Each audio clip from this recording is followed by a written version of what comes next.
బైబిల్ని చదివి ఆ బైబిల్లో ఉన్నటువంటి మాటలు మనము అవలంబించి బైబిల్లో ఉన్నటువంటి మాటల అనుసారంగా మనము ప్రతిదినము నడిచే వారంగా మనం ఉండాలి. అపోస్తలుడైన పౌలు గారు తిమోతికి రాసిన పత్రిక 2వ పత్రిక 3వ అధ్యాయము 16వ వచనం, దైవజనుడు సన్నద్ధుడై ప్రతి సత్కార్యమునకు పూర్ణముగా సిద్ధపడి ఉండునట్లు దైవావేశము కలిగిన ప్రతి లేఖనము దైవావేశం వలన కలిగింది. అంటే దేవుని ఊపిరిలో నుంచి వచ్చినది. దేవుని వాక్యాన్ని మనం నిర్లక్ష్యం చేయకూడదు. ఎందుకు? దేవుని వాక్యము దేవుని ఊపిరి. బైబిల్లో ఉన్నటువంటి లేఖనాలు దేవుని యొక్క ఊపిరిలో నుంచి వచ్చిన మాటలు అవన్నీ. ఆ మాటలకు మనం విలువనివ్వాలి.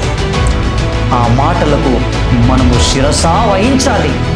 ఆ మాటలను మనం అర్థం చేసుకొని ఆ మాటలను ఇతరులకు తెలియచేయాలి.